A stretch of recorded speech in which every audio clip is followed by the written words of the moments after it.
My fiancé told his brother I was so pathetic he had to get drunk just to sleep with me. I immediately canceled our wedding, repossessed the $90,000 car I bought him, and watched his entire life crumble into dust. Before I continue this story, let me know where you are watching from in the comments below. Hit like and subscribe if you have ever had to stand up to people who underestimated your worth and used your kindness against you. My name is Chloe. I am 31 years old and I work as a financial risk manager for high-profile athletes and entertainers. My job is to spot bad investments and cut them loose before they drain my clients dry. It is ironic that for 4 years I failed to see the biggest bad investment sitting right in my own living room. Last Thursday evening started like any other normal weekday. I had just wrapped up a grueling 10-hour shift negotiating a contract for a rookie basketball player. My shoulders were tight and my eyes burned from staring at spreadsheets all day. All I wanted was to take a hot shower and unbox the new espresso machine I ordered from Amazon. The delivery app notified me that the package had been dropped off on my front porch 3 hours earlier. When I walked to the front door and opened it, the porch was completely empty. Annoyed, I pulled out my phone and opened the Ring security app to see if a porch pirate had snatched my box. I scrubbed the video timeline back to the late afternoon. The camera did not capture a thief. Instead, it captured my fiancé Marcus standing on my porch with his older brother Trey and Trey's wife Sarah. Marcus and Trey were leaning against the brick railing smoking imported cigars that I had bought for Marcus as an early wedding gift. Sarah was sitting in the wicker patio chair holding a glass of my expensive red wine. Sarah always prided herself on being an ally, but consistently treated me with quiet, suffocating condescension. She loved giving unsolicited advice about keeping a man happy, as if my success was a barrier. I turned up the volume on my phone to see if they had mentioned moving my package inside. The audio kicked in sharp and clear. Trey took a drag of his cigar and laughed loudly. He slapped Marcus on the shoulder and asked if he was really ready to tie the knot and settle down with just one woman for the rest of his life. Marcus scoffed and blew a cloud of smoke toward the camera. He leaned in closer to his brother and lowered his voice, but the microphone caught every single syllable. "Man, let me tell you the truth," Marcus said with an arrogant smirk. "Chloe is entirely too boring and completely pathetic. She is always working or talking about portfolios. I swear to you I have to get blackout drunk or pretend she is that Instagram model from Miami just to sleep with her. It is a chore, bro." I froze. My heart stopped beating in my chest. I stared at the screen as Trey let out a booming laugh. I waited for Sarah to say something to defend me. I waited for her to scold them for being so cruel. Instead, Sarah giggled and took a sip of her wine. "Oh, come on, Marcus," she said in her sweet, sugary voice. "You cannot be that mad about it. At least she bought you that brand new Range Rover last month. Poor Chloe knows she is not exactly the most feminine or alluring woman, so she has to use her money to buy your love. Just let her spoil you and enjoy the perks of having a sugar mama." Marcus laughed and agreed, saying he was just securing his financial future. I stood in my hallway staring at the glowing screen of my phone.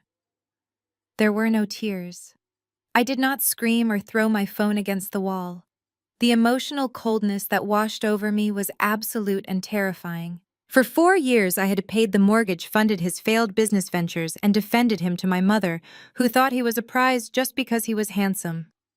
In less than 2 minutes, a security camera shattered the entire illusion of my life. I locked the front door and walked slowly into my home office. The man I was supposed to marry in 3 months did not love me. He despised me. He saw me as a pathetic bank account. I sat down at my desk and opened my laptop. I did not want an apology.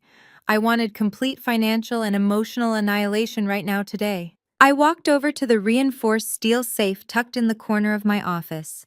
I typed in the 6-digit code and pulled the heavy metal door open. Inside were the backups of my most important files. I bypassed the client portfolios and reached for a thick black leather binder. I laid it on my desk and flipped through the clear plastic sleeves until I found the vehicle registration and the original title for the 2024 Range Rover. The paperwork did not have the name Marcus anywhere on it. The $90,000 vehicle was registered entirely to my company, Apex Financial Consulting. I had purchased it in cash 8 months ago. Marcus had convinced me that he needed a luxury vehicle to attract high-tier investors for his logistics startup.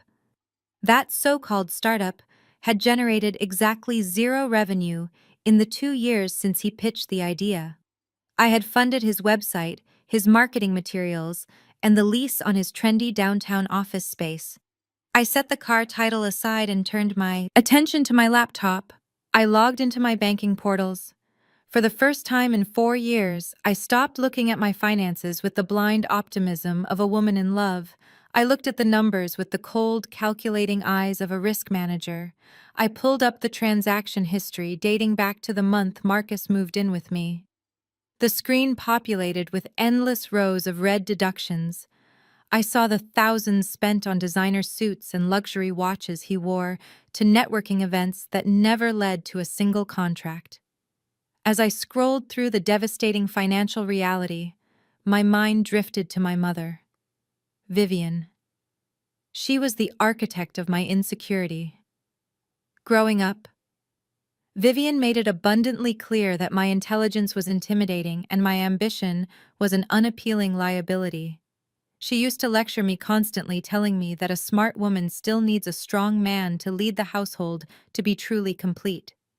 When I first brought Marcus home, she acted like I had finally won the lottery. She fawned over his height, his smile, and his smooth-talking charm. "Oh, Chloe, he is so handsome and charismatic," she would say, deliberately ignoring the fact that his bank account was perpetually empty. Vivian told me it was my duty to support his grand vision until he got on his feet. She conditioned me to believe that my hard-earned financial success was only valuable if I used it to prop up a mediocre man. She convinced me I was lucky. He even chose me. I connected my laptop to the wireless printer sitting on the credenza. I hit print on every single bank statement from the last 48 months. The machine whirred to life, spitting out page after page of evidence. Every transfer to his checking account, every vacation I fully funded, every emergency cash injection he promised to pay back, but never did. The stack of paper grew thicker until it formed a towering monument to my foolishness. I highlighted the total amount he had drained, over $150,000 from my accounts, not even including the cost of the Range Rover. He was not a supportive partner building a life with me. He was a financial parasite, bleeding me dry while mocking my appearance to his friends. I placed the vehicle title and a copy of the final financial tally into a crisp manila folder. My hands were perfectly steady. My breathing was slow and controlled. I picked up my cell phone and opened the fleet management application linked to the Range Rover. Because the car was legally a company asset, I had required a GPS tracking unit to be installed for commercial insurance purposes. I refreshed the location data. The little blue beacon pulsed steadily on the digital map. The vehicle was parked outside the cigar lounge. He was probably still standing on that porch laughing at my expense with his brother Trey and that venomous wife of his. Tomorrow was Sunday. Both of our families were scheduled to gather for dinner at my mother Vivian's house. The purpose of the dinner was to finalize the menu and select the premium caterer for our upcoming wedding. They fully expected me to show up with my checkbook, ready to hand over a $30,000 deposit. They expected me to sit there quietly and smile while they planned a lavish future, built entirely on my money and my humiliation. I looked at the thick stack of printed statements resting on my desk. I closed the manila folder and slid it into my designer tote bag. I was going to give them the exact kind of Sunday dinner they deserved. I parked my car behind Trey's sedan outside my mother Vivian's house and took a deep breath. I grabbed the manila folder and tucked it safely into my oversized leather tote bag. The smell of roasted chicken and collard greens drifted through the front screen door. I pushed the door open and stepped into the bustling entryway. The house was loud and suffocatingly warm. Vivian was in the kitchen bustling around the stove while Trey and Marcus sat at the island laughing. As soon as Marcus saw me, he walked over with a bright, dazzling smile. He wrapped his arms around my waist and kissed my cheek, playing the role of the perfect, loving fiancé to absolute perfection. He told me I looked beautiful. It took every ounce of my self-control not to physically shove him away. I forced a stiff smile and said I was just tired. Vivian finally looked up from her cooking and wiped her hands on her apron. She did not ask how I was doing. Instead, she immediately complimented Marcus on his outfit and asked him if he wanted another glass of sweet tea. Sarah walked into the kitchen carrying a tray of appetizers. She was wearing a floral sundress and a smug expression. She set the tray down and immediately started in on me. She said it was a miracle I actually made it to dinner without being chained to my laptop. She told me I needed to learn how to prioritize my man because a successful career would not keep me warm at night. She smiled sweetly and said she was just looking out for my relationship. I nodded slowly and told her I appreciated her deep concern for my future. I walked past them and headed into the formal dining room. The large table was already set with Vivian's best china. This was the room where we were supposed to discuss the $30,000 catering budget and where they expected me to happily sign away my money to fund a fantasy. I took my usual seat at the head of the table next to the floor-standing speaker. The Bluetooth receiver was sitting right on the side table next to my chair. I pulled my phone out of my pocket, opened my settings menu, and navigated to the Bluetooth connections. I found the device named Vivian Living Room and tapped Connect. The phone vibrated, confirming the pairing. I lowered the volume so the initial connection sound would not be loud. My heart was beating in a steady, rhythmic thud. I was completely calm. Marcus and Trey walked into the dining room, still laughing about whatever joke they were discussing earlier. Marcus pulled out the chair next to me and sat down, placing his hand over mine. He looked into my eyes and told me he was so excited to finalize the menu today. He said he really wanted the premium seafood package because his networking friends would expect top-tier food. He was effortlessly spending my money in his mind. Sarah and Vivian followed them into the room carrying the main dishes. Vivian instructed everyone to take their seats so we could bless the food. She stood at the head of the table opposite me and looked around with a proud smile. She said she was so blessed to have both her boys sitting at her table. She actually called Marcus one of her boys. She said she could not wait to see Marcus and me build a beautiful life together. Everyone bowed their heads and Vivian began to pray. She prayed for our upcoming marriage and asked for blessings on our future finances. She prayed that I would learn to be a submissive wife. I kept my eyes open and stared at the man sitting next to me. I opened the audio file on my phone. The file was queued up right to the exact second where Marcus started speaking on the porch. Vivian finished her prayer and everyone said Amen. Marcus squeezed my hand and asked if I was ready to talk about the budget. I pulled my hand away from his grasp and picked up my phone. I looked at Marcus, then Sarah and Trey. I said I actually had a special presentation prepared for the budget meeting. I told them it was a brief audio recording to clarify exactly where my money was going. Marcus looked confused but smiled anyway, thinking it was some sort of corporate presentation I had put together. I hovered my thumb over the play button. The dining room was completely quiet except for the clinking of silverware as Sarah served herself a portion of chicken. I pressed play and immediately turned the volume all the way up to the maximum level. The brutal words ripped through the dining room with crystal clear precision. I watched the color drain completely out of the face of Marcus as his own recorded voice echoed off the formal wallpaper. Man, let me tell you, Chloe is entirely too boring and completely pathetic. The recording continued broadcasting his arrogant confession about needing to be blackout drunk just to tolerate my presence. Trey dropped his fork. The heavy silver utensil clattered loudly against his porcelain plate.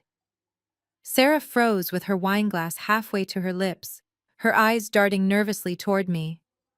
I let the entire clip play all the way to the end, including Sarah giggling and mocking me for buying his love with a luxury vehicle. When the audio finally cut off, the silence in the room was deafening. Nobody moved. Nobody breathed. I sat perfectly still, looking directly at Marcus. I expected him to stutter or apologize. I expected Trey to look ashamed. Instead, the toxic dynamic of this family immediately shifted into high gear to protect their golden boy. Vivian slammed her hands down on the table, making the water glasses rattle. "Chloe, what on earth is wrong with you?" she yelled, her face turning red with anger. "Why would you play something like that at the dinner table? You do not air dirty laundry in front of everyone. You keep family business private." I stared at my mother in disbelief. She was not angry that the man I was supposed to marry had humiliated me. She was angry that I had ruined her perfect Sunday dinner. Men just talk big when they are around other men. Vivian continued waving her hand dismissively, as if Marcus had simply made a bad joke about the weather. "It does not mean anything. You are blowing this completely out of proportion and embarrassing yourself." Sarah seized the opportunity to jump and defend the brother of her husband. She set her wine glass down and leaned forward, putting on her most concerned, condescending expression.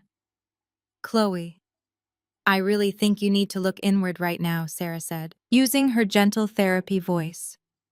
"Recording Marcus without his consent is a massive violation of his boundaries. You are invading his safe space. It is actually a very toxic and controlling behavior on your part.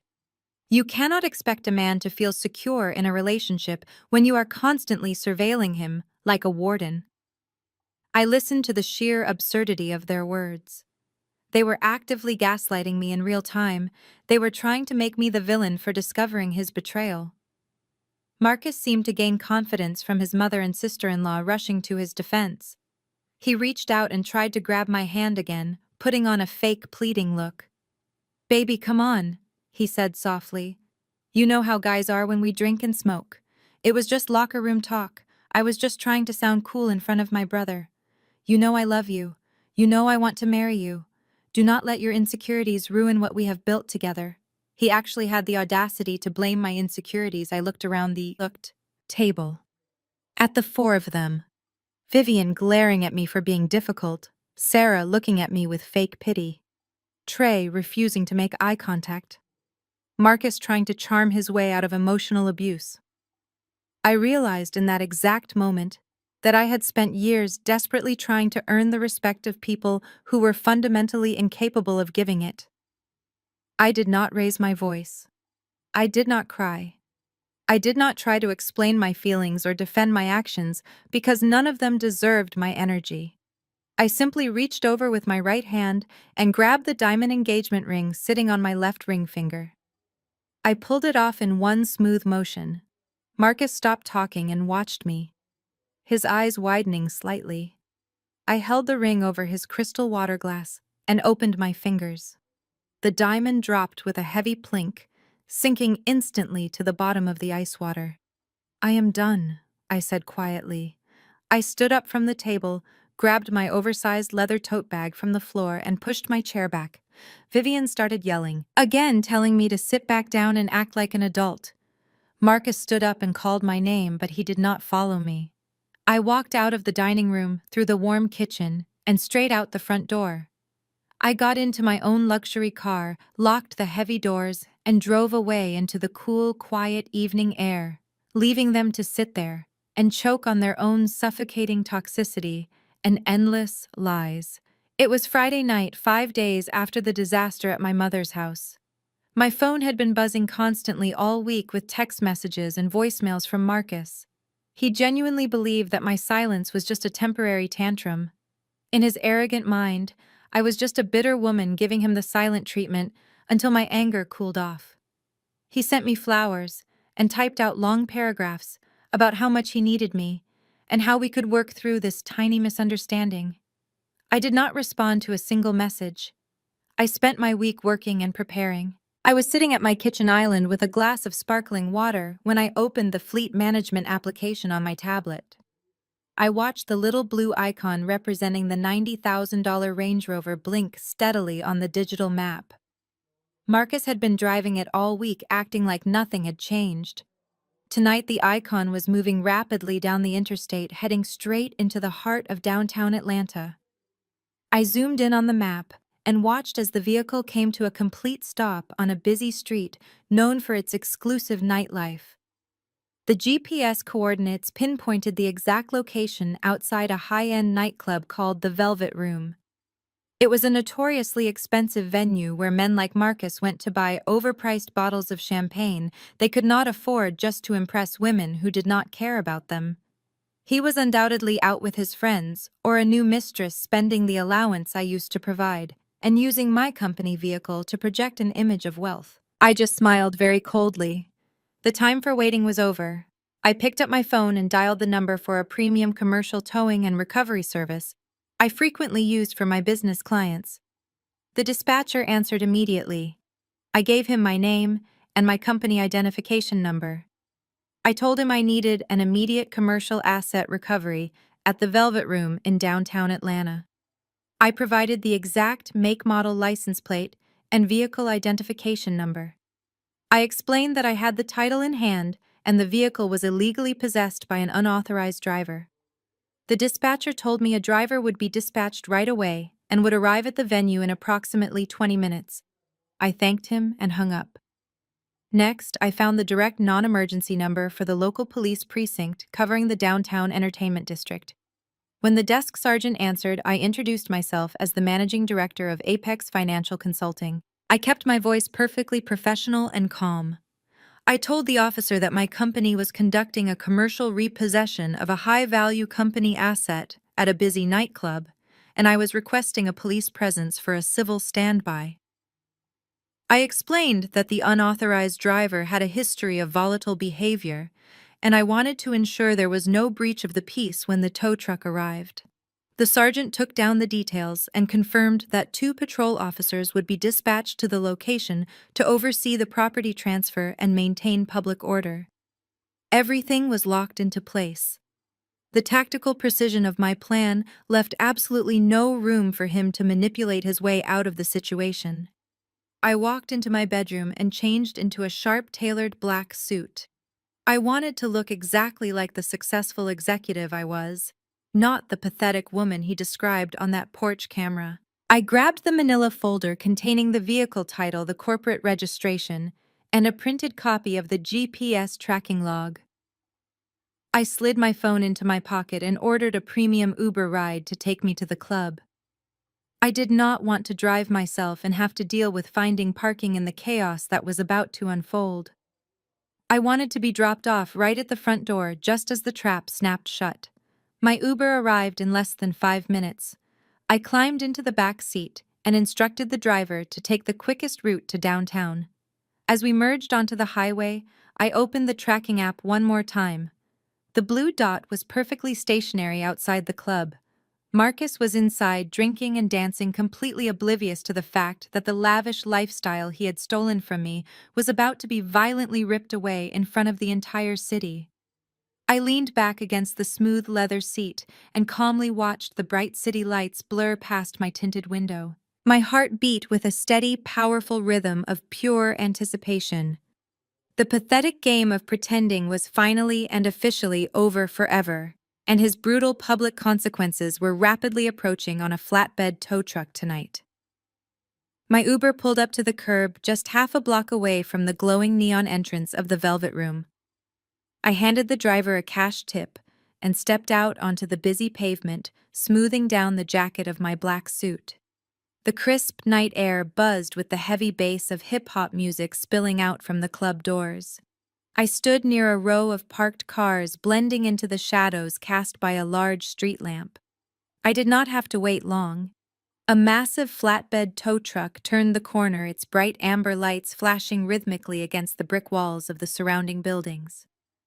The heavy diesel engine rumbled loudly, drowning out the chatter of the people waiting in the VIP line. The tow truck driver, a large man wearing a reflective yellow vest, expertly backed his rig right up to the front bumper of the pristine white Range Rover. The crowd outside the club immediately noticed the commotion. People started pulling out their phones to record the scene. Repossessions outside of luxury clubs were always a favorite spectacle for social media. The tow driver hopped out of his cab, unspooled the heavy metal winch cable, and dropped to his knees to secure the hooks to the front axle of the luxury vehicle. The metal chains clanked loudly, echoing down the street. It only took about 60 seconds for the bouncer at the front door to realize what was happening and radio inside. A few moments later, the heavy velvet ropes were shoved aside, and the heavy oak doors of the club swung open violently. Marcus stormed out onto the sidewalk, looking absolutely frantic. He was wearing a custom-tailored velvet blazer that I had paid for, and a heavy gold chain that he bought using my credit card. He was holding a glass of expensive champagne in one hand. Trailing right behind him was a beautiful young woman in a tight red dress holding a designer clutch. She was looking around in utter confusion. Behind her were three of his networking friends, the same men he constantly bragged to about his imaginary wealth. Marcus pushed his way through the crowd of onlookers and marched right up to the tow truck driver. He threw his arms up in the air, spilling champagne onto the pavement. He demanded to know what the driver was doing and ordered him to unhook the vehicle immediately. The tow driver did not even flinch. He calmly stood up, wiped his hands on his pants, and told Marcus that the vehicle was scheduled for a commercial repossession by the legal owner. Marcus lost his mind. His face turned bright red as he started screaming at the top of his lungs. He puffed out his chest and tried to physically intimidate the much larger tow driver. He shouted that there was a massive mistake. He pointed a finger in the face of the driver and aggressively declared that he was a highly successful tech entrepreneur and the founder of a major logistics company. He yelled that he paid cash for the Range Rover and that nobody had the right to touch his property. The crowd of onlookers started laughing and whispering among themselves. The young woman in the red dress took a few steps back, looking incredibly embarrassed to be associated with him. Marcus noticed the crowd recording him, and his panic deepened into pure rage. He desperately needed to maintain the fake persona he had carefully crafted for these people. He reached into his pocket and pulled out his thick wallet, flashing a stack of cash. He tried to bribe the tow driver, offering him $500 on the spot to just drop the car and drive away. He told the driver he would clear up the paperwork error with his bank in the morning. The tow driver shook his head, hit a button on his control panel, and the winch began to mechanically grind. The front tires of the $90,000 Range Rover slowly lifted off the pavement. Marcus screamed again, telling the driver he was going to sue him and the towing company for everything they had. He yelled that he had powerful lawyers on retainer and that this illegal seizure would cost them millions. He was completely out of control, throwing a massive public temper tantrum while his friends watched in stunned silence. I stood in the shadows, perfectly still, just watching the beautiful collapse of his carefully constructed lies. He was exposing his own fragile ego to the entire city. The loud grinding noise of the tow truck winch was the most beautiful sound I had heard. I took a deep breath and prepared myself. The loud police sirens began to wail in the distance. Two black and white patrol cruisers pulled up to the curb, their red and blue lights washing over the panicked face of Marcus. 4 officers stepped out of the vehicles and approached the chaotic scene. Marcus immediately dropped his aggressive posture and shifted into his smooth-talking businessman persona. He walked over to the tallest officer with his hands held out in a gesture of total innocence. He put on a charming smile and explained that there was just a massive misunderstanding with his bank. He told the officers that he was a very important man in the tech industry and that this tow truck driver was trying to illegally seize his personal vehicle. He pointed to the white Range Rover dangling from the winch and claimed he had paid for it in cash just 8 months ago. The officers listened patiently to his lies. One officer pulled out a notepad and asked Marcus for his driver license and the registration for the vehicle. Marcus patted his pockets and laughed nervously, saying the registration was locked inside the glove compartment. He told the officer his name was Marcus and assured them they could just run his name through their database to prove he was the owner. He even turned around to smile at the crowd, acting like he had the entire situation under complete control. That was my cue. I stepped out from the dark shadows of the street lamp and walked directly toward the officers. My black suit blended perfectly with the night, but the sharp click of my heels on the pavement drew the attention of everyone standing on the sidewalk. Marcus froze when he saw me. The arrogant smile vanished from his face, instantly replaced by a look of absolute horror. His mistress in the red dress stared at me with wide eyes, clearly sensing that the web of lies she had been fed was about to unravel. I ignored Marcus completely. I walked straight up to the officer holding the notepad and introduced myself. I told him I was the managing director of Apex Financial Consulting and the legal owner of the vehicle currently secured to the tow truck. I opened my manila folder and handed the officer the original title, the corporate registration documents, and my personal identification. I kept my voice loud enough for the entire crowd of onlookers to hear every single word. I explained that the man standing next to him was an unauthorized driver who had absolutely no ownership stake in the company asset. The officer took my documents and shined his flashlight over the paperwork. He examined the raised seal on the state title and verified the corporate name. He looked at my identification and then looked over at Marcus. The officer handed my paperwork back to me and turned to face my former fiancé. "Sir, your name is not anywhere on these documents," the officer said in a firm, loud voice. "This vehicle belongs to the LLC registered to this woman. You need to step away from the tow truck and allow the driver to complete his job." Marcus snapped. The calm, charming facade completely shattered. He lunged forward and pointed a shaking finger at my face. He screamed that I was a crazy, bitter woman trying to ruin his life because we had a minor argument. He yelled to the crowd that I was his fiancé and that we shared all of our assets. He claimed he built the business with me and that I was just trying to steal his car out of pure jealousy. The crowd of Atlanta elites started whispering and pointing. A few people burst out laughing at his desperation.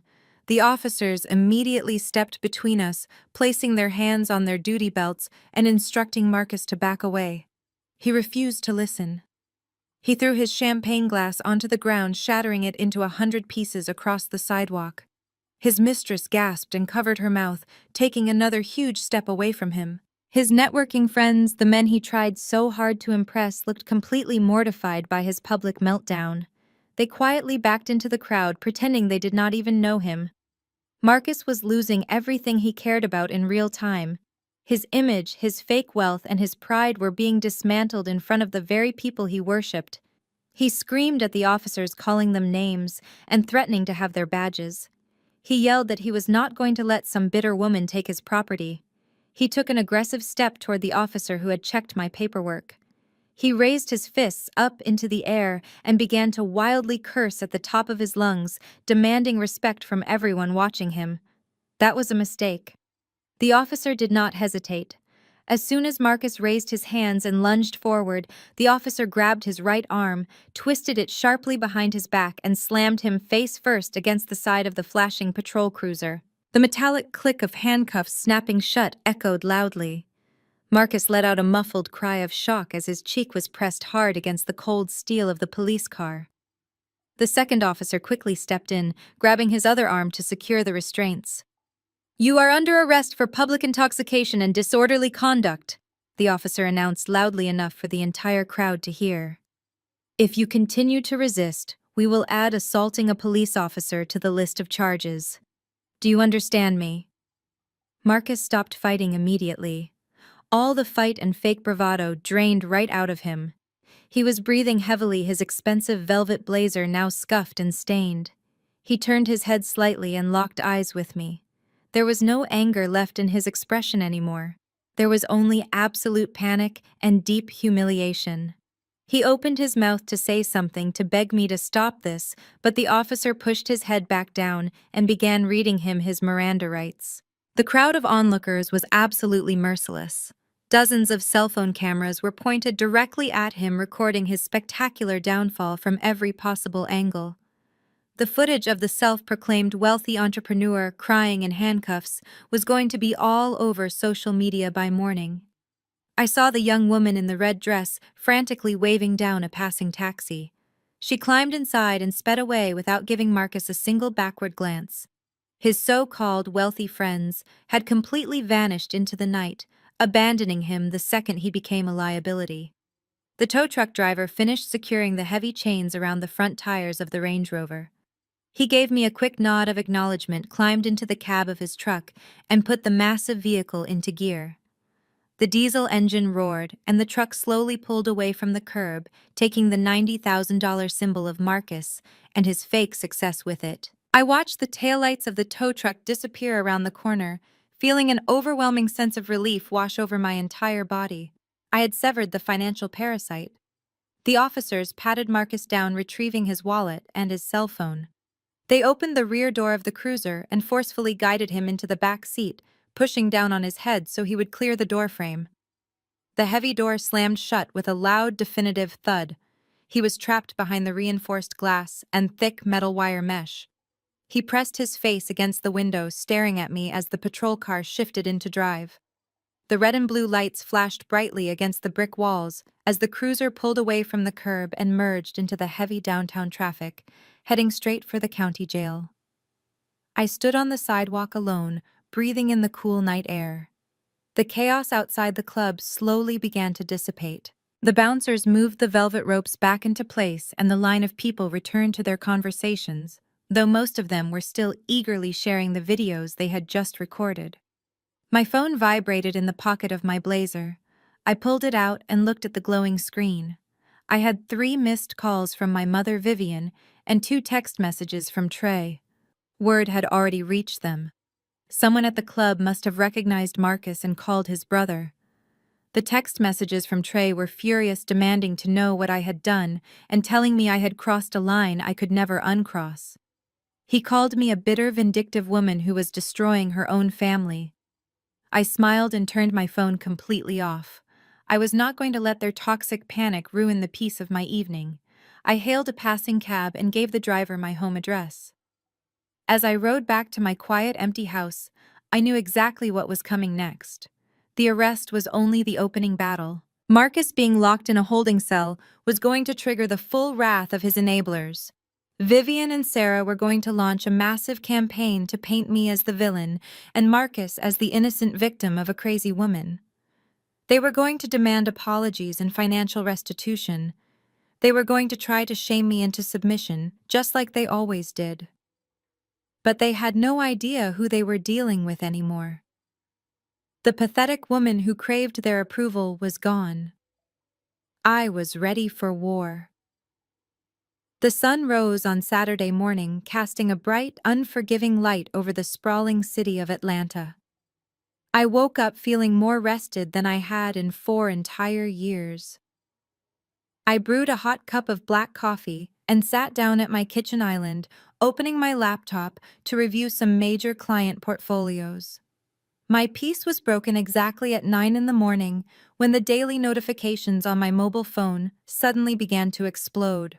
A continuous stream of chimes and buzzes vibrated against the marble countertop.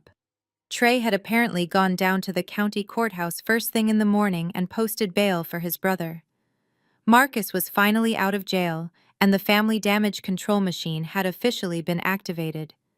But surprisingly, Marcus was not the one leading the charge today. It was his sister-in-law, Sarah. Sarah had immediately taken to Facebook and Instagram to launch a massive, highly coordinated smear campaign against me. She posted a long, dramatic essay accompanied by a black and white photo of Marcus looking stressed and victimized. I read through her lengthy post and felt a cold wave of disgust wash over me. Sarah used every ounce of her white privilege to play the ultimate victim by proxy. She weaponized therapy language and subtle racial stereotypes to completely rewrite the narrative of what happened last night. She painted herself as the heartbroken peacemaker watching her family be torn apart by a malicious, vindictive woman. She did not mention the cheating or the horrific audio recording. Instead, Sarah explicitly framed me as an angry, bitter black woman who could not handle a simple disagreement without resorting to extreme emotional and financial abuse. Her post claimed that I had maliciously set up her innocent brother-in-law out of sheer jealousy because I was intimidated by his entrepreneurial success. She wrote that I had gifted him a vehicle only to illegally snatch it back the second my fragile ego was bruised. She told her thousands of followers that I had orchestrated a public arrest to humiliate a good, hard-working black man who was just trying to build a legacy. The sheer audacity of her lies was breathtaking. She was actively using her platform as a wealthy white woman to paint me as the aggressive, unhinged villain while shielding the man who had been bleeding me dry. The comments section of her post was a toxic wasteland of her friends and church members sending prayers for her family and condemning my actions. People who had never even met me were calling me a psycho and a gold digger in reverse. As I read through the hateful comments, my phone screen shifted to an incoming call. It was my mother, Vivian. I let it go to voicemail. 2 minutes later, she called again. I let it ring. She immediately followed up with a barrage of frantic text messages. I opened the text thread and watched her words fill the screen. She was absolutely hysterical. She demanded to know why I had humiliated Marcus in front of his friends. She ordered me to call the police station and drop the charges immediately. She told me I was embarrassing the entire family and that Sarah was completely right about my toxic behavior. Vivian wrote that I needed to swallow my pride, apologize to Marcus, and buy the car back before I ended up alone for the rest of my life. She said I was throwing away a good man over a petty misunderstanding, and that I would never find anyone else willing to put up with my demanding career. My mother was siding with the woman who was publicly assassinating my character on the internet. Vivian was more concerned about maintaining the illusion of a perfect family than protecting her daughter from emotional abuse and financial ruin. I took a screenshot of the ridiculous social media post from Sarah and saved it into the evidence folder on my desktop. I did the same with every single unhinged text message Vivian sent me. They thought this public shaming would break me. They thought that turning the community against me would force me to back down and beg for their forgiveness. They severely underestimated my ability to compartmentalize and destroy. I was a financial risk manager. I dealt with hostile takeovers and bad investments every single day of my professional career. They were treating this like a petty high school drama, but I was treating it like a corporate liquidation. I was not going to fight them on social media where emotions ruled. I was going to fight them with the numbers. I opened my accounting software and began pulling the transaction logs to start my investigation. The real warfare had not even truly started yet. I poured a cup of black coffee and settled into my desk chair, shutting out the noise. I turned my cell phone off, tossing it onto the sofa. I ignored the text messages from my mother and the hateful comments piling up under the post Sarah had written. They operated on raw emotion and desperation, but I operated on hard financial data. As a financial risk manager, my entire career was built on finding the hidden leaks in complex corporate portfolios. I knew how to follow the money better than anyone they had ever met. I booted up my secure workstation and launched my proprietary forensic accounting software. This was the same software I used to audit multi-million-dollar contracts for professional athletes. I linked all of my personal and business banking portals to the system, allowing the algorithm to download and categorize every single transaction from the past 4 years. The initial scan confirmed what I already knew. Marcus had bled my primary checking account dry with his constant lifestyle expenses. But I was not looking for the small petty theft anymore. I wanted to see the entire structural foundation of his lies. I expanded the search parameters to include my secondary accounts, my investment portfolios, and the private trust fund my grandfather had established for me decades ago. I rarely checked the trust fund because it was designed to mature slowly over time, and I had instructed the bank to automatically reinvest the dividends. It was my safety net, untouched and secure. Or so I thought. The software completed its deep scan of the trust account and flagged a massive anomaly. A bright red notification popped up on my screen indicating a critical variance in the ledger balance. I clicked on the alert and stared at the detailed transaction log. My blood ran completely cold. Exactly 4 months ago, a single wire transfer of $150,000 had been executed from my trust account. The money had been moved directly into an external commercial checking account. I sat frozen in my chair, my eyes scanning the digital receipt. I had never authorized a withdrawal of that magnitude from that specific account. In order to move funds from the trust, the bank required a signed physical authorization form and a secondary identity verification. I quickly accessed the secure document portal provided by my banking institution and requested the archival copy of the transfer request. The PDF document loaded onto my monitor. I looked at the bottom of the page. There on the signature line was my name. The handwriting was a remarkably close imitation of my personal signature, but it was slightly too rigid. The loop on the letter C was forced, and the angle of the final letter was completely wrong. It was a blatant forgery. Marcus had practiced my signature, stolen my secure account routing numbers, and forged a legal document to bypass the bank's security protocols. He did not just cheat on me with another woman. He had committed textbook wire fraud and identity theft. I needed to know exactly where that money went. I copied the routing and account numbers of the receiving bank listed on the forged wire transfer document. I opened a new browser window and logged into the state corporate registry database. I ran a reverse search on the receiving account details to identify the holding company. The database took a few seconds to process the query before returning a match.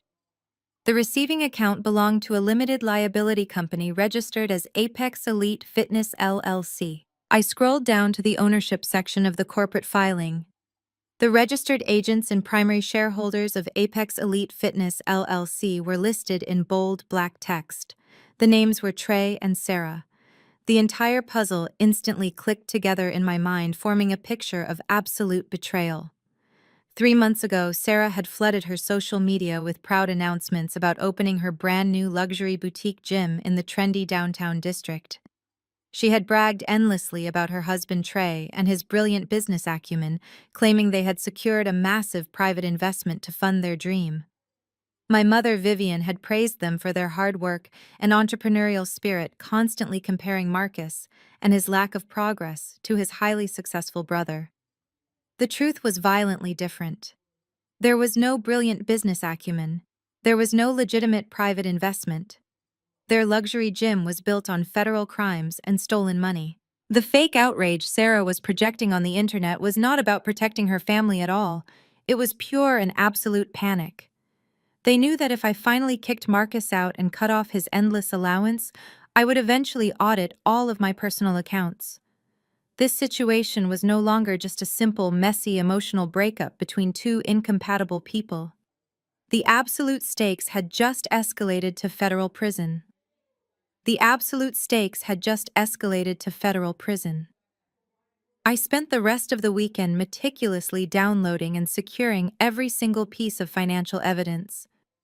I backed up the forged wire transfer documents, the state corporate registry filings, and the bank routing histories onto 3 separate encrypted drives. I did not contact the authorities immediately. I knew that in financial warfare, patience was the ultimate weapon. I needed to let them think they were winning. I needed them to become so arrogant and so confident in their fake victimhood that they would make a fatal mistake. That mistake arrived on my front porch exactly 4 days later. It was Tuesday morning, and I was preparing for a conference call when the doorbell rang. I walked downstairs and opened the heavy oak door. A man in a cheap gray suit was standing on my welcome mat holding a thick manila envelope.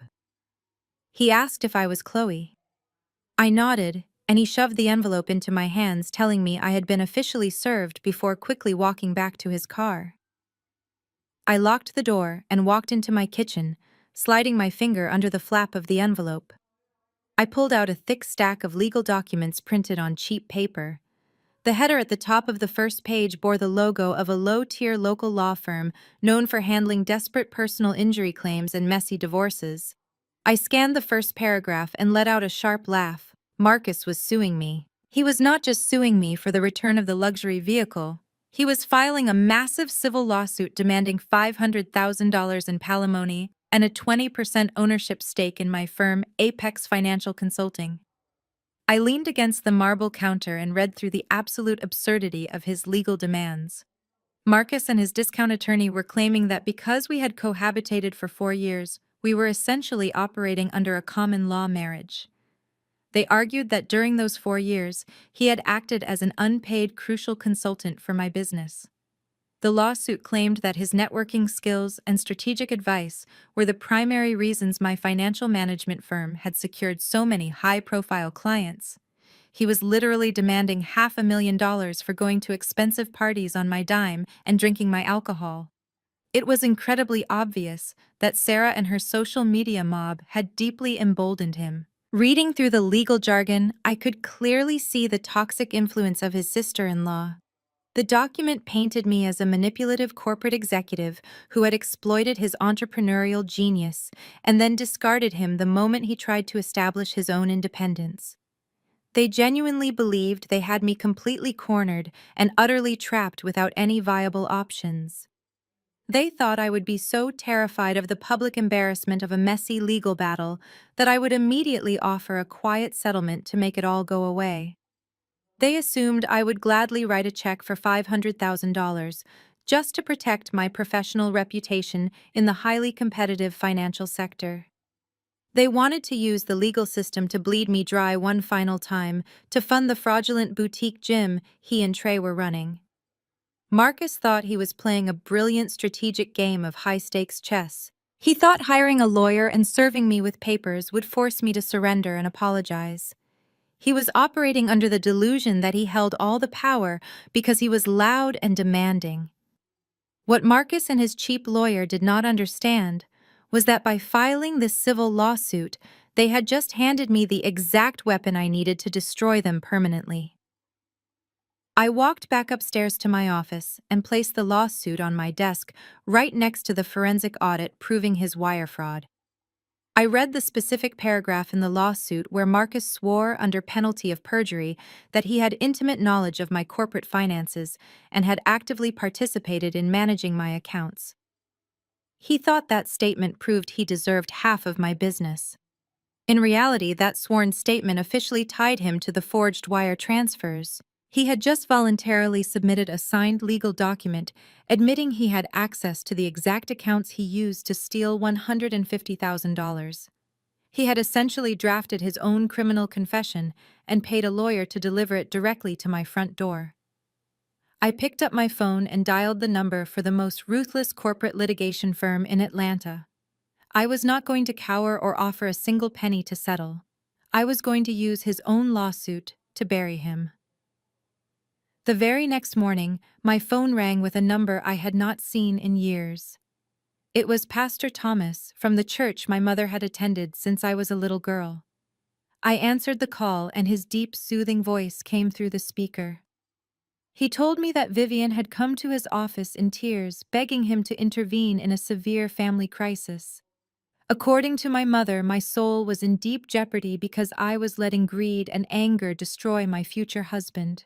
She had convinced this pastor to host a formal family mediation in his private study at the church later that evening. The pastor explained that it would be a safe space governed by faith where we could resolve our financial disputes quietly and avoid tearing the community apart. He told me Marcus and his family had already agreed to attend and were simply praying for my cooperation. I knew exactly who had orchestrated this entire theatrical production: Sarah. She knew that attempting to negotiate a massive financial settlement through lawyers would expose their fraudulent gym. She needed to trap me in a room with a religious authority figure and use spiritual guilt to force my hand. Sarah figured that if they surrounded me with my mother and the pastor, I would eventually cave under the overwhelming pressure and agree to pay Marcus off just to restore the peace. They wanted me to sign a private settlement agreement, dropping the towing charges and handing over a lump sum of cash to make the lawsuit disappear. They were using the church as a weapon of emotional blackmail. I did not argue with the pastor. I kept my tone perfectly polite and told him I would be there at exactly 6 p.m. I spent the rest of the afternoon preparing for the meeting. I did not bring my lawyer. Bringing legal counsel would have immediately put them on the defensive, and I needed them to feel completely in control of the situation. I needed them to be incredibly arrogant. I walked into my closet and pulled out a sleek black leather briefcase. I carefully placed the encrypted drive containing the forensic accounting records inside. I added the forged wire transfer documents, the state corporate registry filings, and a fresh printed copy of the ridiculous lawsuit Marcus had served me. Finally, I took out a small, high-definition digital audio recorder I used for client meetings, checked the battery life, and slid it into the front pocket of my blazer. I drove across town to the church, arriving 10 minutes early. The parking lot was mostly empty except for my mother's sedan and a silver SUV I recognized as belonging to Trey and Sarah. I walked through the heavy wooden doors of the sanctuary and headed down the quiet carpeted hallway toward the pastoral offices. The air smelled faintly of old paper and floor wax. I knocked once on the heavy oak door of the study and turned the brass handle. The room was tense and suffocatingly warm. Pastor Thomas was sitting behind his large mahogany desk, his hands clasped together in a posture of deep concern. My mother Vivian was sitting on a small sofa clutching a tissue and looking at me with an expression of profound disappointment. Across the room, sitting in high-backed leather chairs, were Marcus, Trey, and Sarah. Marcus was wearing a conservative button-down shirt, trying to look humble and aggrieved. Trey sat rigidly with his arms crossed over his chest, projecting an aura of protective authority. Sarah was sitting right next to Marcus, holding a leather-bound notebook and a silver pen, looking like she was ready to take minutes at a corporate board meeting. She gave me a tight, patronizing smile as I walked into the room. She honestly believed she was the smartest person in the entire building. I walked over to the only empty wooden chair in the room, placing my sleek leather briefcase gently on the floor next to my feet. I did not say a word. I simply sat down, crossed my legs, and looked directly at the pastor, waiting for the performance to begin. Pastor Thomas cleared his throat and opened his Bible, offering a brief prayer about forgiveness, unity, and the dangers of letting worldly possessions divide a family. I kept my eyes open, watching the faces of the people who were actively trying to steal my entire life. When the prayer ended, the pastor closed his book and looked over at Sarah, giving her a gentle, encouraging nod. Sarah immediately leaned forward, opening her notebook. She was actively taking the lead, just as I had expected her to do, ready to dictate the precise terms of my total surrender. Sarah adjusted her posture and looked at me with an expression of practiced sympathy. "Chloe, we are all here today because we love you," she began, her voice dripping with artificial sweetness. "But we need to have a very honest conversation about the destructive path you are walking down right now. You have been incredibly blessed with financial success, and we are all very proud of you for that. But you have let your money harden your heart. Wealth does not make you a woman, Chloe. Grace makes you a woman. Forgiveness makes you a woman. Tearing down the man you were supposed to marry over a minor disagreement and a car is not strength, it is bitterness." I kept my face completely blank, making sure the digital recorder in my pocket was capturing every single word of her unhinged monologue. Sarah continued to speak, treating me like a disobedient child. She explained that Marcus had dedicated 4 years of his life to supporting my demanding career, and that he had sacrificed his own entrepreneurial goals to be my partner.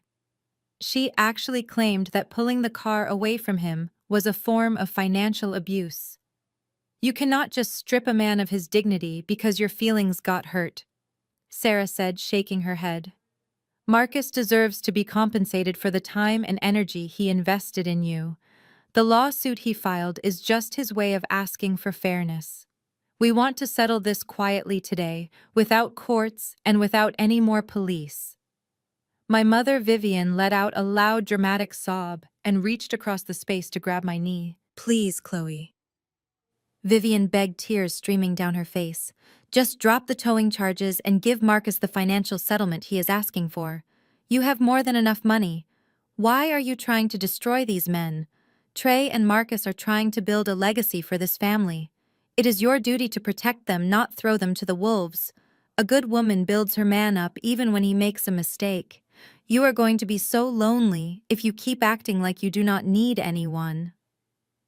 Marcus sat entirely silent next to his sister-in-law. He did not offer a single word of apology for the horrific things he had said about me on that porch. He did not express any remorse for cheating or stealing. He just sat there with his legs crossed, looking incredibly smug. He was letting the women in his family do his dirty work, manipulating the religious setting to bully me into submission. He genuinely believed I was breaking under the weight of their combined guilt trip. I leaned forward slightly, resting my hands on my knees. I wanted to make absolutely sure the microphone picked up my next question. So just to be perfectly clear, I said, keeping my voice calm and even. You all believe that Marcus is fundamentally entitled to my money. You believe that because we dated, he has a legal and moral right to $500,000 of the wealth I built entirely on my own.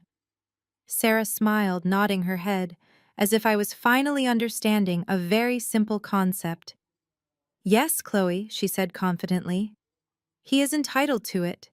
You used his charm and his networking skills to elevate your own business. He put up with your constant working and your cold personality. He earned that money.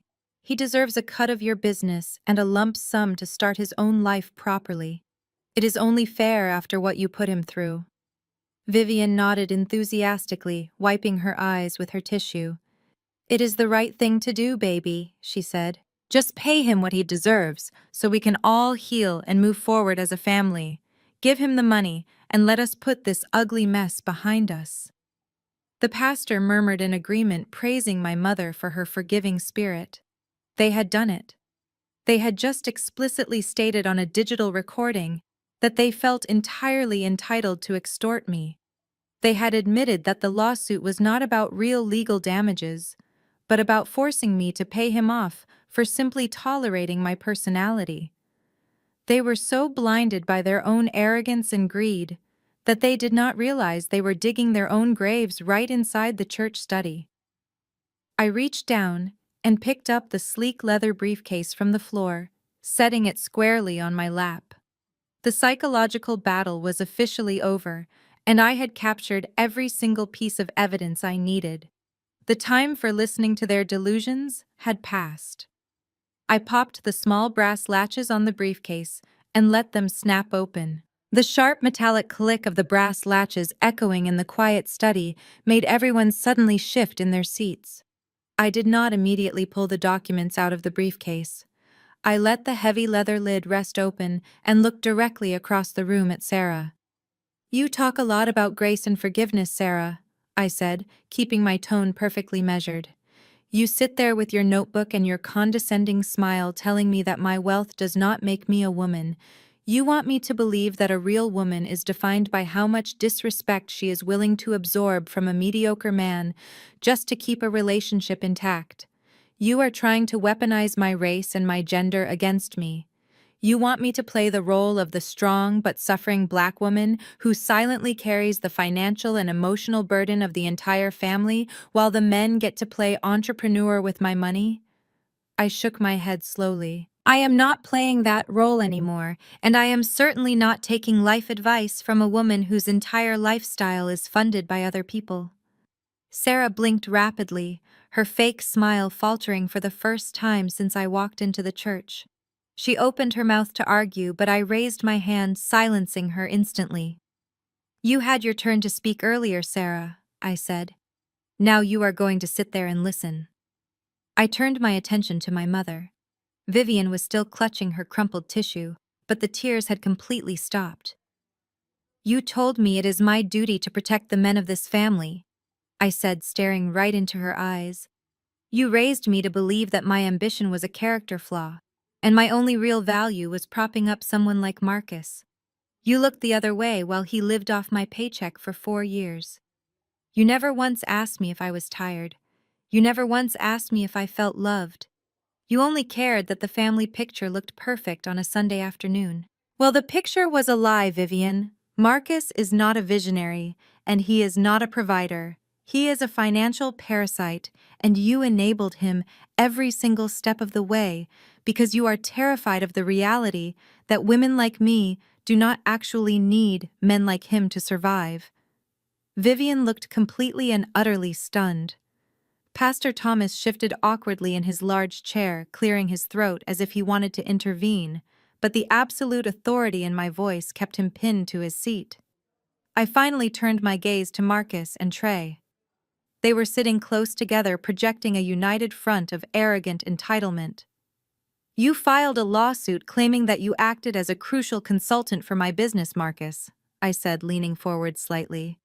"You told your cheap lawyer that your networking skills were the foundation of my success. You are demanding $500,000 and a 20% stake in my firm because you believe your supposed contributions entitle you to my assets." Marcus puffed out his chest and nodded confidently. "That is exactly right," he said, his voice dripping with arrogance. "I introduced you to high-value clients. I gave you strategic advice. I built that brand with you, Chloe. You cannot just lock me out and keep all the profits for yourself.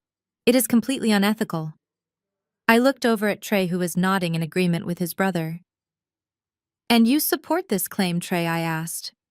"You agree that Marcus is a brilliant businessman whose hard work and financial savvy are the real reasons your family is experiencing all this recent success.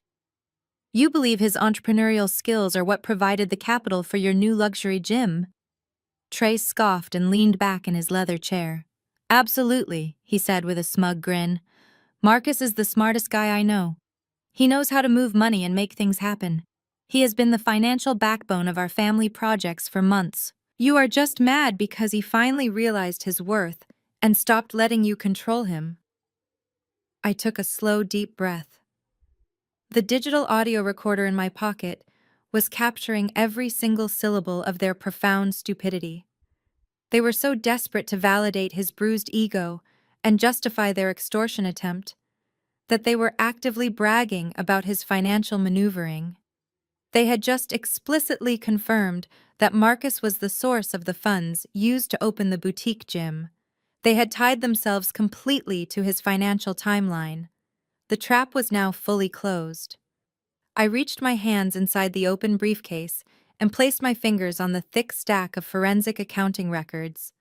I pulled the thick stack of forensic accounting records from the black leather briefcase and dropped it heavily onto the center of the mahogany desk. Pastor Thomas jumped slightly at the sudden noise. I slid the top folder across the polished wood directly toward Sarah and Trey. "Go ahead and open it," I said, keeping my voice dangerously calm. "That is a comprehensive forensic audit of every single financial account registered to my name over the last 4 years. Sarah looked down at the folder with a sudden flicker of hesitation, but Trey confidently snatched it up and flipped it open. He expected to see a list of credit card bills or minor expenses. Instead, he found the bank-certified documentation of a massive federal crime. I did not give them time to process the numbers before I dropped the next piece of paper right on top of the open folder. "That is a wire transfer request," I explained, pointing to the highlighted section of the document. "Exactly 4 months ago, someone bypassed my banking security protocols and authorized a direct transfer of $150,000 from my private trust fund. They did not just move the money between my accounts. They wired it entirely out of my financial ecosystem into an external commercial checking account." Marcus shifted in his seat, his face suddenly losing all its arrogant color.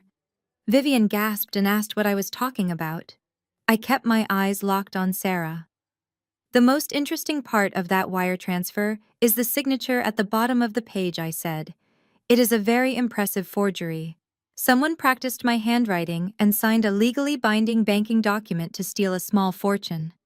But they were incredibly sloppy with the destination." I pulled out the state corporate registry filings and placed them next to the forged wire transfer.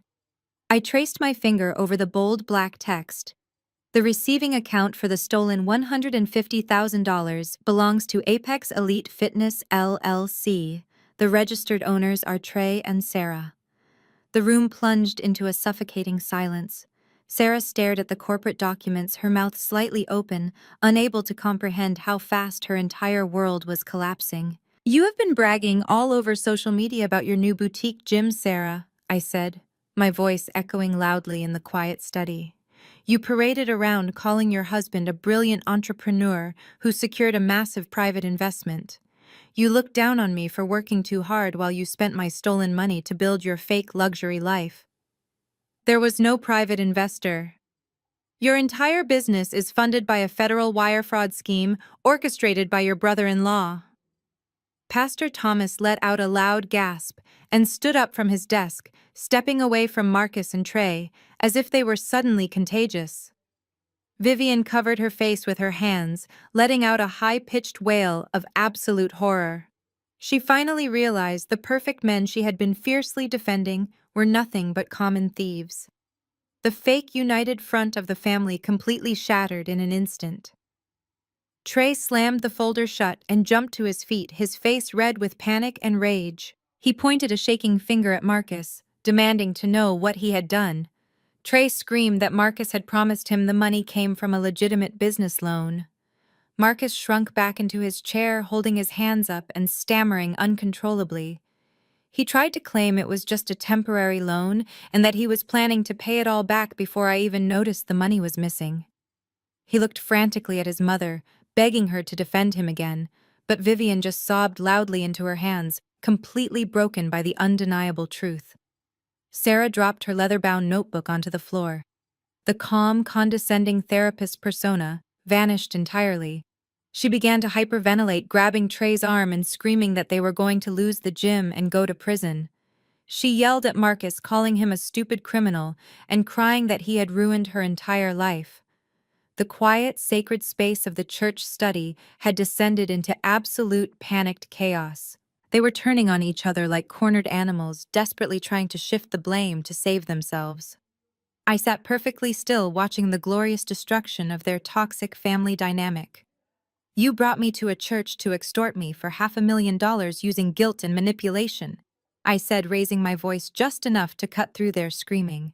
"But all you did was provide me with a digital audio recording of your complete financial collusion." I reached into my pocket and tapped the side of the digital recorder. Checkmate. I walked out of that church, leaving them to drown in their own toxic panic. My phone rang continuously for the next 48 hours. Vivian left tearful voicemails begging me not to go to the police.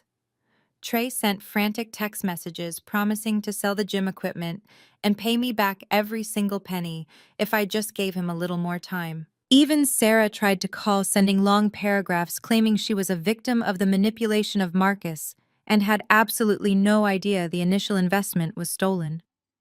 I blocked every single one of their numbers. I did not care about their apologies or their desperate attempts to save themselves. I was entirely focused on the legal battlefield. Despite the absolute disaster at the church, the cheap lawyer Marcus hired decided to push forward with the civil lawsuit.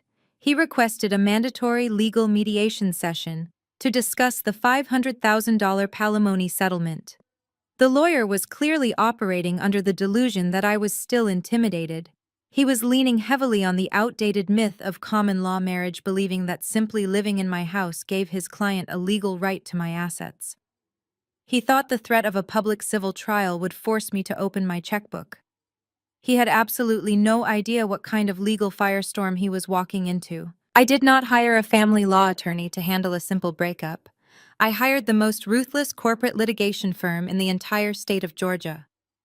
I walked into their glass-walled conference room on the top floor of a downtown high-rise and sat down with a team of 3 senior partners. The lead attorney was a sharp, impeccably dressed man who specialized in prosecuting financial fraud and corporate espionage. I did not waste time with emotional stories or tears. I opened my briefcase and laid out the exact same documents I had presented at the church. I gave them the forensic audit, the forged wire transfer, the state corporate registry filings, and a clean copy of the digital audio recording from the pastor's study. Finally, I placed the civil lawsuit Marcus had filed right in the center of the table. I told the legal team I did not want to settle. I told them I wanted to completely annihilate him and anyone who helped him steal from me. The lead attorney read through the palimony lawsuit and then reviewed the forged wire transfer document. A slow, cold smile spread across his face. He looked at me and explained the absolute brilliance of the mistake Marcus had made. By filing a formal civil lawsuit demanding compensation for his alleged financial consulting, Marcus had legally chained himself to the stolen money. The lawsuit was a sworn statement placing him directly inside my financial accounts, during the exact time frame the funds were illegally wired to his brother. The attorney told me that we were going to use the upcoming civil mediation as a trap. We were not going to file a response warning them about the criminal evidence. We were going to let Marcus and his discount lawyer walk into that mediation room, thinking they held all the leverage. We were going to let them place their demands on the official record, and then we were going to drop the federal hammer. The preparations for the mediation were meticulous and completely devoid of any emotion. My legal team drafted a comprehensive referral packet for the Federal Bureau of Investigation and the Internal Revenue Service. They compiled every single piece of evidence into a massive indexed binder. We were preparing a criminal referral that would guarantee federal indictments for wire fraud, identity theft, and tax evasion. The days leading up to the mediation felt incredibly peaceful. I woke up early, went to the gym, and managed my business with absolute clarity. I did not feel a single ounce of guilt for what I was about to do to the man I once thought I loved. He had looked at my success and seen a bank account he could endlessly drain. He had looked at my loyalty and seen a weakness he could exploit. He had mocked me to his friends and used my own money to fund a fake empire for his family. I was just balancing the ledger. The morning of the mediation arrived with a crisp, cool breeze blowing through the city. I put on a tailored charcoal gray power suit and tied my hair back into a sleek, tight bun. I looked in the mirror and saw a woman who had completely reclaimed her power.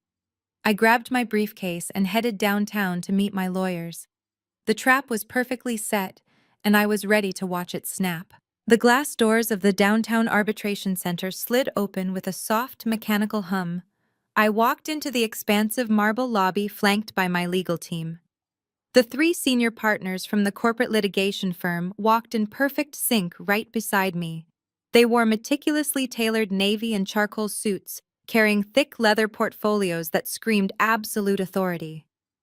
I was wearing my dark gray power suit, my hair pulled back sharply, and my heels clicking against the polished stone floor with the steady rhythm of a metronome. We did not look like a group of people arriving to negotiate a messy family dispute. We looked like a corporate execution squad arriving to liquidate a bankrupt company. The receptionist directed us to Conference Room B on the 14th floor. As we stepped out of the elevator, the heavy oak doors of the conference room were already wide open. I could hear loud laughter echoing down the quiet hallway. Marcus, Trey, and Sarah were already inside, and they had clearly decided to turn a formal legal proceeding into a casual family gathering. I walked through the doorway and took in the absolute absurdity of the scene. Marcus was leaning far back in an expensive ergonomic chair, with his feet practically resting on the polished mahogany conference table. He was wearing a flashy patterned shirt with the top 2 buttons undone, trying to project the image of a wealthy tech founder who was too busy and important for formal business attire. Trey was standing by the large floor-to-ceiling windows, holding a cup of complimentary coffee and pointing out the city skyline to Sarah. Sarah was wearing a bright floral dress, holding her designer handbag on her lap and smiling with the insufferable smugness of a woman who genuinely believed she had just won the lottery. Sitting at the far end of the table was the discount personal injury lawyer Marcus had hired. He was a middle-aged man with a poorly fitted beige suit and a cheap plastic briefcase resting open in front of him. When we walked into the room, the laughter died instantly. The cheap lawyer looked up from his scattered papers, and his eyes widened as he took in the sight of my legal team. He recognized the lead partner of my firm immediately. The blood drained from his face as he realized he was entirely out of his depth. Marcus, however, was completely oblivious to the sudden shift in the room. He dropped his feet to the floor and sat up, giving me a condescending smirk. "Well, look who finally decided to show up," Marcus said, leaning forward and resting his elbows on the table.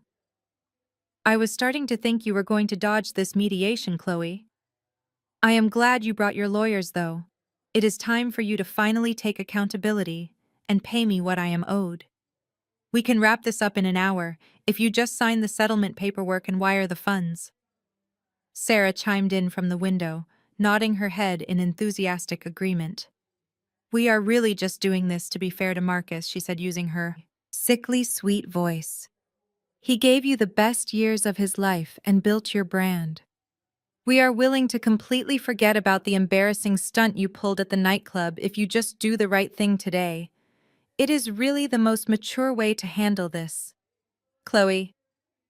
Trey crossed his arms and stared at me, trying to look intimidating. Just write the check, Chloe Trey added.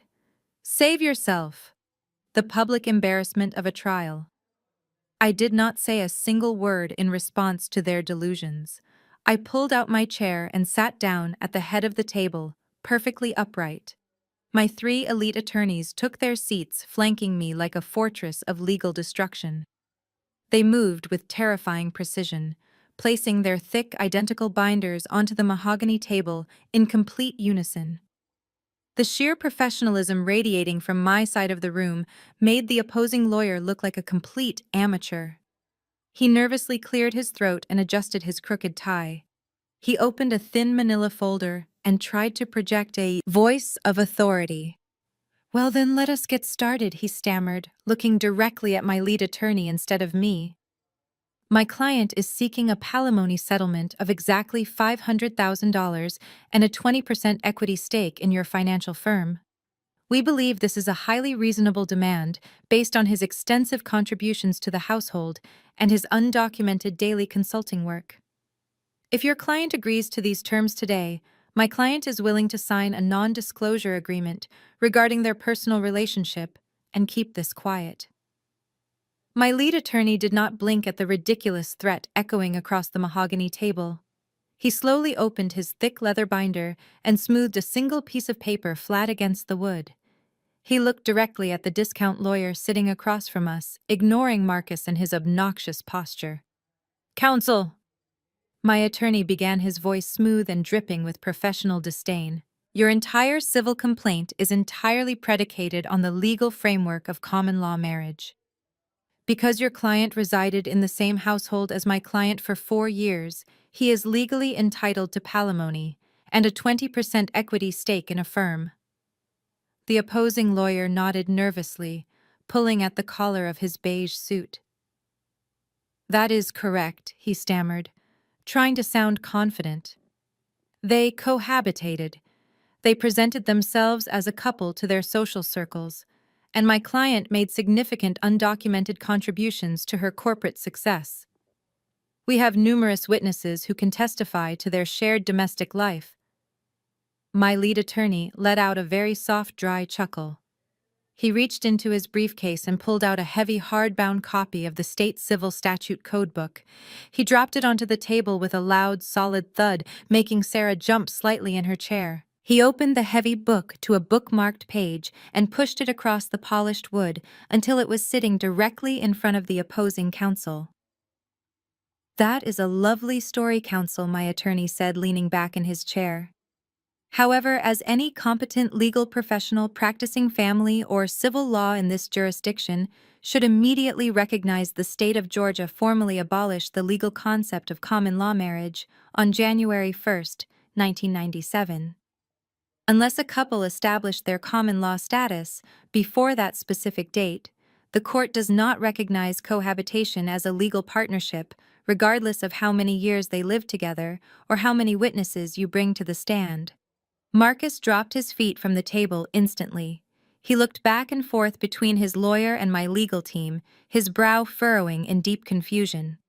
Wait, what does that mean? Marcus asked loudly, his voice losing all its previous arrogance. What is he talking about? Man, tell him we lived together for 4 years. His lawyer did not answer. He was staring down at the statute book, his face turning a sickly shade of pale white. He had clearly filed the lawsuit hoping I would simply panic and settle out of court, without ever hiring proper representation to challenge his flimsy legal basis. He never expected to be sitting in a room with corporate litigators quoting state statutes. My attorney did not give them a single second to recover. What it means, Marcus, is that you have absolutely zero legal standing in this state, my attorney explained, locking eyes with him. You were never married to my client. You do not have a signed domestic partnership agreement. You do not have a signed corporate contract granting you equity in Apex Financial Consulting. In the eyes of the law, you are nothing more than a long-term house guest who contributed zero financial capital to the property or the business. You have exactly as much legal right to her assets as the man who delivers her mail. The smugness wiped completely off the faces of the villains in real time. Sarah dropped her hands from her designer handbag, her mouth slightly open in stunned disbelief. Trey stepped away from the window, his arms uncrossing as the reality of the situation rapidly set in. The imaginary gold mine they thought they had tapped into was vanishing right before their eyes. Marcus slammed his hands down on the table. "That is completely ridiculous," he shouted, his face flushing red with anger. "I helped her build that business. I went to the networking events. I advised her on high-level client acquisitions. I was basically a consultant. You cannot just use me for 4 years and kick me out with nothing." My attorney smiled a cold, predatory smile. "That is a very interesting pivot, Marcus," my attorney said softly. "Because if you are abandoning the common law marriage argument and instead claiming that you operated as a formal corporate consultant for Apex Financial Consulting, then we need to discuss the exact nature of your financial access. You stated in your sworn lawsuit that you had intimate knowledge of her accounts and actively participated in managing her portfolio. Is that still your official position today?" "Yes, it is," he said defiantly. "I was intimately involved in moving money and managing her assets." My attorney looked at me and gave a tiny, almost imperceptible nod. Marcus had just taken the bait perfectly. The trap was locked permanently and securely shut. The trap was locked permanently and securely shut. My lead attorney did not smile, but his eyes were entirely devoid of mercy. He reached back into his thick leather binder and pulled out the exact copy of the civil lawsuit Marcus and his lawyer had officially filed with the county clerk. He slid the document to the center of the table and tapped his expensive pen against the third page. "In paragraph 4 of your sworn civil complaint, you claim you had unrestricted access to the corporate accounts of my client," my attorney said, reading directly from the paper. "In paragraph 7, you state under penalty of perjury that you were the primary architect of her financial transfers during the 4th quarter of last year. You signed this legal document and submitted it to a judge, claiming it was the absolute truth." Marcus puffed out his chest and nodded again, completely missing the extreme danger closing in around him. "That is right," Marcus said. "I managed her money, so I deserve my cut of the profits." The opposing discount lawyer, however, suddenly stopped breathing. He was a bad lawyer, but he was not entirely stupid.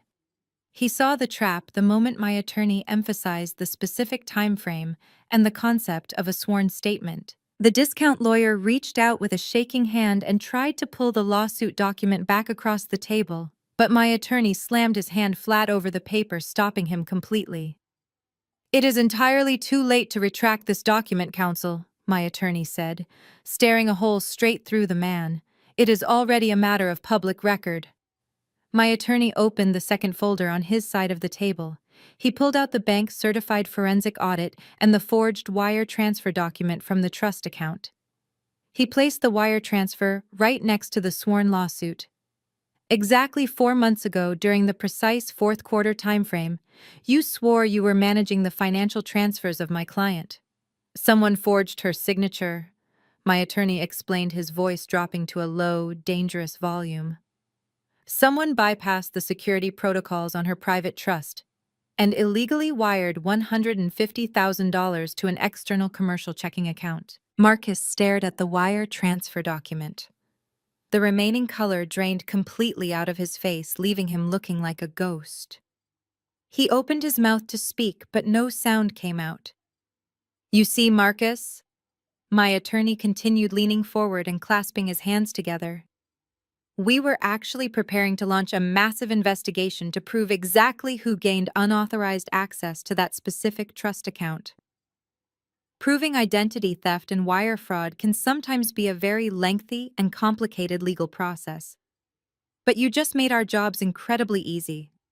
By filing this ridiculous civil lawsuit demanding palimony, you explicitly provided a signed sworn confession to the court. You legally placed yourself inside her financial accounts during the exact moment the money was stolen. You literally drafted, signed, and filed your own criminal confession, and then you paid a lawyer to deliver it to us.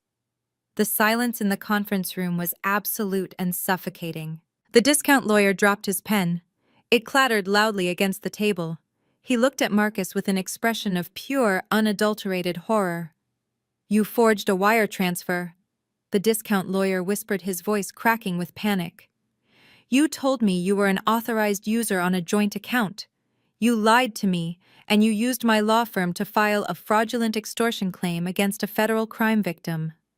Sarah let out a high-pitched gasp. She grabbed the edge of the mahogany table, her knuckles turning completely white. Trey stumbled backward, hitting the window behind him. They both suddenly realized the catastrophic magnitude of the situation. Marcus had not just confessed to stealing the money. By linking himself to the financial management of my accounts, he had officially linked the stolen funds directly to their new boutique gym. "I did not mean to," Marcus stammered, holding his hands up defensively. "It was just a temporary loan. I was going to put the money right back into the trust before she even noticed. You cannot use this lawsuit against me like that. It is a civil claim, not a criminal case." My lead attorney finally smiled. The smile was cold and completely terrifying. "Actually, Marcus, we absolutely can use it against you," my attorney said. "A sworn statement submitted to a state judge is admissible evidence in any court in this country. You tried to use the legal system to bully my client into paying you $500,000. Instead, you just handed us the exact weapon we needed to completely destroy your entire life forever." I leaned forward, resting my arms on the cool mahogany table, and looked directly at the discount lawyer. "You can put your pen down, counsel," I said, my voice steady and completely devoid of any sympathy. "We are not going to negotiate a financial settlement today. We are not going to sign a non-disclosure agreement to keep this quiet. In fact, we are not even going to file a civil countersuit against your client for the stolen funds. We have absolutely no interest in spending the next 2 years fighting over pennies in a state civil court." The discount lawyer looked at me, his hands shaking slightly as he closed his cheap plastic briefcase. "If you are not filing a civil response, then what exactly is the purpose of this mediation?" he asked, his voice barely above a whisper. My lead attorney answered for me, sliding a thick, sealed envelope across the table. "That is a courtesy copy of the federal referral packet my team finalized yesterday afternoon," my attorney explained. "We did not bring these documents here to leverage a better deal. We brought them here to inform you that your client is entirely out of time. Yesterday morning, my firm officially submitted the bank-certified forensic audit, the forged wire transfer documents, the state corporate registry filings, and a certified copy of your civil lawsuit directly to the White-Collar Crime Division of the Federal Bureau of Investigation." Sarah let out a choked sob, covering her mouth with both hands. Trey gripped the edge of the table, his knuckles turning white as he stared at the sealed envelope like it was a live explosive. But we did not stop there. I continued, turning my attention to Trey and Sarah. "You used stolen money to fund the opening of Apex Elite Fitness. You funneled stolen corporate assets through a private trust and into a commercial business account without declaring the origin of the capital." So my legal team also forwarded the entire evidentiary packet to the Criminal Investigation Division of the Internal Revenue Service. They are going to audit every single penny that went into your boutique gym. They are going to freeze your commercial accounts, seize your equipment, and indict both of you for federal tax evasion and money laundering. Marcus jumped up from his expensive ergonomic chair, his flashy patterned shirt suddenly soaked with nervous sweat. "Chloe, you cannot do this," he pleaded, holding his hands out toward me. "Please, baby, just listen to me. We can fix this right now. I will drop the palimony lawsuit today. I will sign whatever paper you want me to sign. I will give you the equity in the gym. Just call your lawyers off and tell the federal agents it was a misunderstanding. Tell them we had a verbal agreement." I looked at him with absolute disgust. The arrogance that had defined his entire personality for the last 4 years was completely gone, replaced by the pathetic desperation of a coward facing real consequences. "You cannot unring a bell, Marcus," I said softly. "The federal government does not care about your apologies or your sudden willingness to drop a fraudulent lawsuit. They care about wire fraud and forged signatures. The investigation is already entirely out of my hands." The discount lawyer stood up abruptly, pushing his chair back so hard it crashed into the wall behind him. He grabbed his briefcase and looked down at Marcus with pure hatred. "I am formally withdrawing as your legal counsel effective immediately," the lawyer shouted, his voice echoing in the large room. "You lied to me about your financial access. You used my firm to facilitate an extortion attempt masking a federal crime. Do not ever call my office again." The lawyer did not even look at the rest of the room. He turned around and practically ran out the heavy oak doors, leaving Marcus completely abandoned and legally defenseless. The silence that followed was heavy and absolute. The illusion of their superiority had been systematically dismantled and crushed under the weight of their own greed. Trey slowly turned his head and looked at his brother.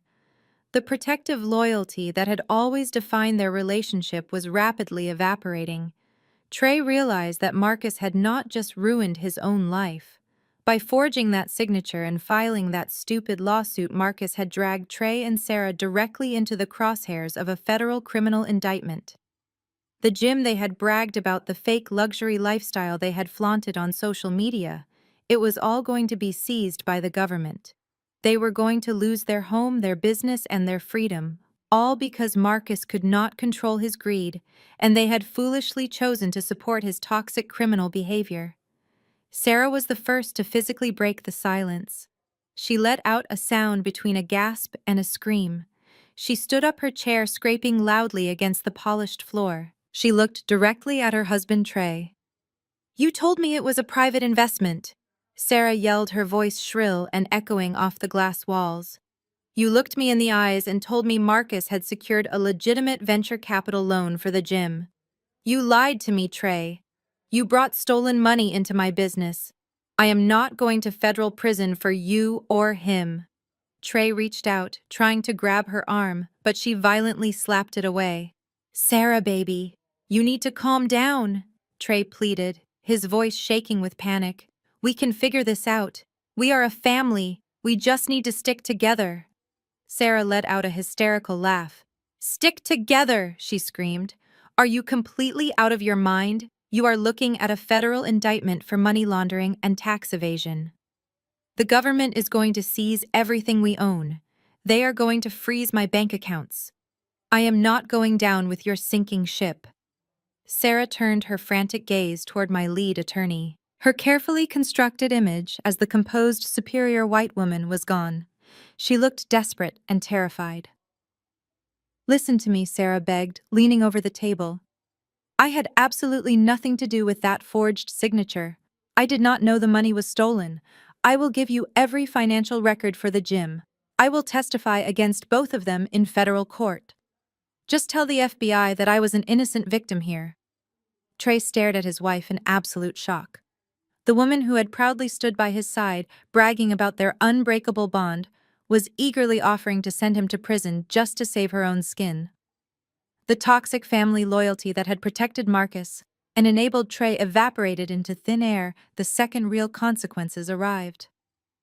"You are really going to snitch on your own husband, Trey?" asked, his voice dropping to a dangerous whisper. "After everything I did to get you that luxury lifestyle, you are just going to throw me to the feds?"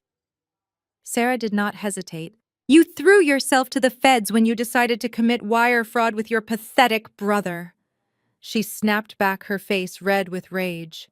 "I am calling my lawyer right now and filing for divorce before the government freezes our assets." Sarah grabbed her designer handbag from the table and marched right out of the conference room without looking back. She left her husband standing there completely alone, facing the total destruction of his marriage and his freedom. Trey slowly turned his head. His eyes locked onto Marcus, who was still cowering in his expensive ergonomic chair. The protective older brother dynamic shattered instantly. The anger and humiliation Trey felt from his wife abandoning him was violently redirected at the man who had caused this nightmare. "You did this to me!" Trey shouted, his voice booming with fury. "You forged that signature and brought the feds to my front door. You ruined my life, you selfish parasite!" Marcus held his hands up defensively, shaking his head. "Trey, wait please," Marcus cried out. "I was trying to help us build an empire. I did not know she would audit the trust fund." Trey did not want to hear another word. He lunged across the space between them, grabbing Marcus by the collar of his flashy patterned shirt. He yanked Marcus entirely out of the chair, throwing him hard against the glass wall of the conference room. The heavy thud vibrated through the floor. Marcus shouted in pain, raising his arms to shield his face, as Trey delivered a brutal punch directly to his jaw. My lead attorney calmly reached over and pressed a silver button on the center console, calling for building security. We did not panic or shout. My legal team and I simply watched the two brothers tear each other apart. The golden boys of the family were physically fighting like wild animals over the ruins of their fraudulent lives. Security guards rushed into the room, pulling the two angry men apart and pinning them against opposite walls. Trey was breathing heavily, spitting curses at his brother. Marcus was bleeding from his lip, looking utterly defeated and broken. I stood up and smoothed out my tailored charcoal gray blazer. I picked up my sleek black leather briefcase and gave the two brothers one final cold look of absolute pity. They had completely destroyed themselves forever. I turned around and walked out of the conference room, leaving them to the security guards and the waiting federal authorities. 3 days after the disastrous mediation session, I was sitting behind my desk reviewing a new client portfolio. The heavy glass door to my suite suddenly swung open, hitting the wall with a loud bang. My receptionist stood up quickly, trying to block the intruder, but it was entirely too late. My mother Vivian pushed past the front desk and stumbled directly into my private office. She looked absolutely terrible. Her usually immaculate hair was disheveled, and her eyes were swollen and red from days of constant crying. She was clutching a crumpled tissue in her trembling hands. Vivian collapsed into one of the leather guest chairs across from my desk and immediately began to sob hysterically. "Chloe, you have to stop this!" she cried out, her voice cracking with desperation. "You have to call those lawyers and tell them to cancel the investigation. The FBI raided the gym this morning. They took all the computers and locked the doors. Trey is terrified, and Marcus will not even answer his phone. You are destroying your family over a stupid mistake. You have to fix this mess right now before they lose everything." I calmly closed the portfolio I was reading and set my pen down. I looked at my mother and felt absolutely nothing. There was no anger left in my chest. There was only a cold, hollow exhaustion. I told my receptionist it was fine and motioned for her to close the office door. Once we were completely alone, the silence in the room felt incredibly heavy. "You have enough money to let this go," Vivian begged, leaning forward and reaching her hand out across my desk. "They are facing federal prison. Chloe, Trey is your brother. He has a wife who is leaving him. Marcus was supposed to be your husband. They were trying to build something for themselves and they took a shortcut. If you tell the federal agents that you gave them verbal permission to borrow the money, they will drop the charges. Please just lie to them. Protect your own family. Do not let them take your brother away." I stared at the woman who had brought me into this world. She was actually sitting in my professional workplace, actively begging me to commit a federal crime just to save two men who had intentionally robbed me. "You are asking me to commit perjury and risk my own freedom to protect a thief and a fraud." I said, my voice low and dangerously steady. "You want me to sacrifice my entire career, my reputation, and my future, so Trey and Marcus do not have to face the consequences of their own deliberate actions. This is exactly what you have done. Your entire life, Vivian. You have spent decades building a pedestal for mediocre men, and then demanding that the women around you lay down and bleed just to keep that pedestal from tipping over." Vivian gasped, pulling her hand back as if she had been burned. "How can you say that?" she sobbed, shaking her head. "I am your mother.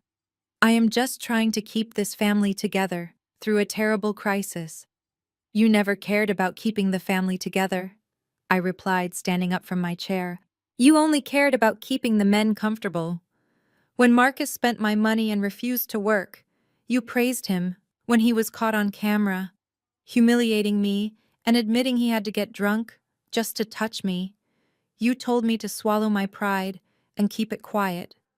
When they stole to build a fake empire, you wanted me to pay them $500,000. You expect me to be the sacrificial lamb for their incompetence? I am breaking that generational curse right here and right now. I will not diminish my success to make weak men feel strong, and I will not go to federal prison to cover up their crimes." Vivian stared at me, her mouth opening and closing as the reality of my words finally pierced through her delusions. She realized she had completely lost control over me. "The federal investigation is out of my hands and I would not stop it even if I could," I said, walking around my desk and opening the heavy office door. "You chose to align yourself with parasites, Vivian. You chose to defend the people who abused me. Because of that, you no longer have a daughter. Do not come to my office ever again. Do not call my phone. Do not show up at my house. We are entirely finished." Vivian stood up slowly, her shoulders slumped in total defeat. She walked out of my office without saying another word, finally understanding that the bridge between us was now permanently burned to the ground. The weeks that followed my final confrontation with Vivian moved with a quiet and deeply satisfying efficiency. The federal government moved with a swift and terrifying precision that no discount lawyer could ever negotiate away. It started on a bright Tuesday morning when my phone buzzed with a breaking news alert from a local Atlanta television station. The headline was incredibly clear. A high-end boutique gym in the downtown commercial district had been raided by federal agents in connection with a massive wire fraud and money laundering investigation. I clicked on the video link and watched the glorious footage. Half a dozen black government vehicles were parked directly on the sidewalk outside Apex Elite Fitness federal agents, wearing dark windbreakers with the letters FBI printed in bold yellow across their backs, were carrying heavy cardboard boxes of financial records out the front doors. A pair of agents was wrapping bright yellow crime scene tape around the polished brass handles of the main entrance, while confused members in expensive workout gear stood on the sidewalk watching their exclusive gym get permanently shut down.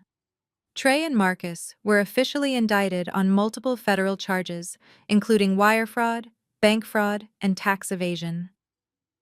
The illusion of their entrepreneurial success evaporated overnight, and the brutal reality of the criminal justice system crushed their arrogant egos. Sarah reacted exactly the way I knew she would.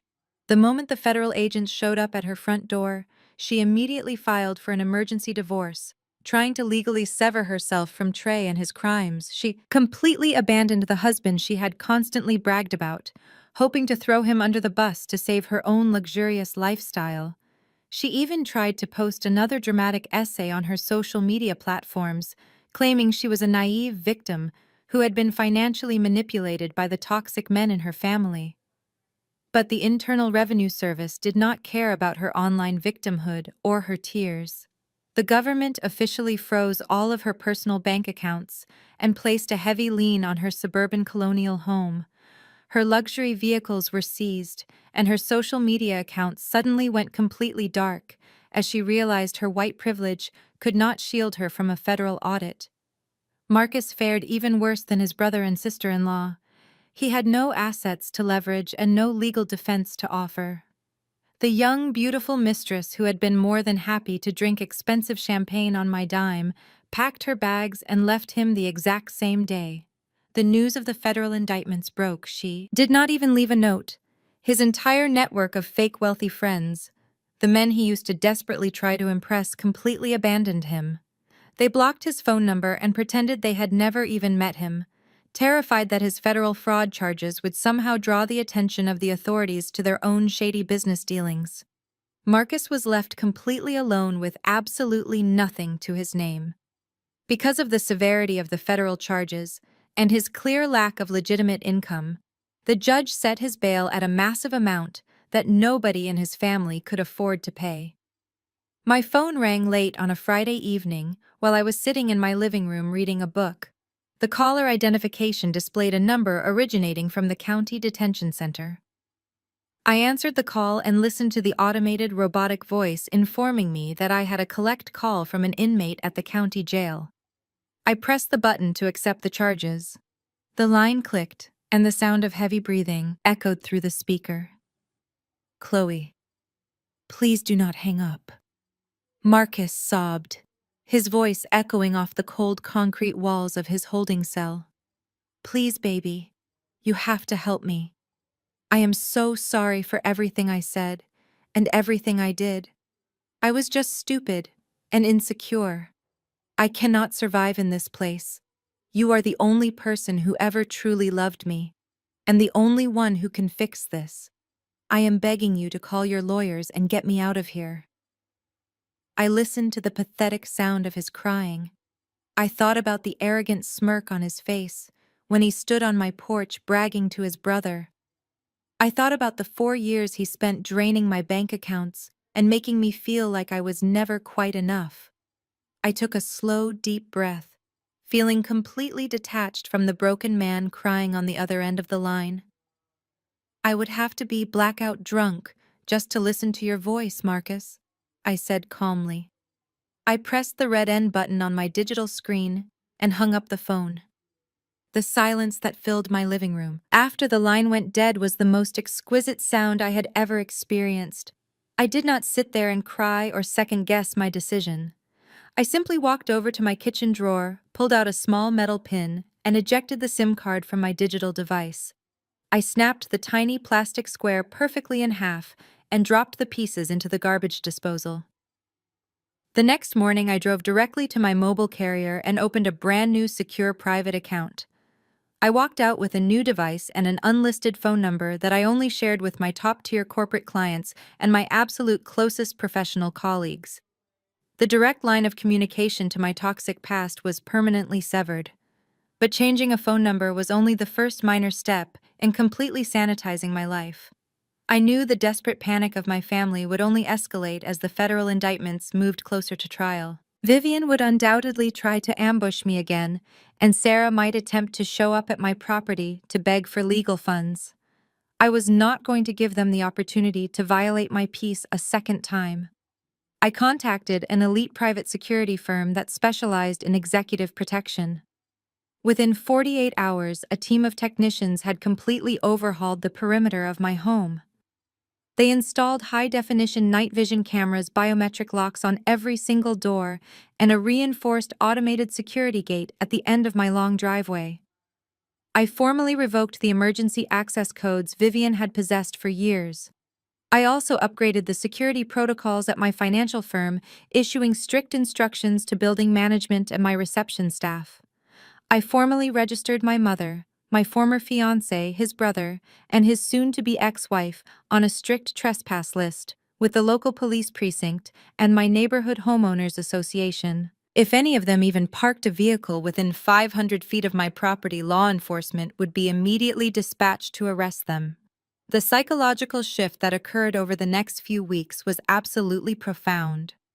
Society constantly conditions women to believe that cutting off family members is a tragic failure.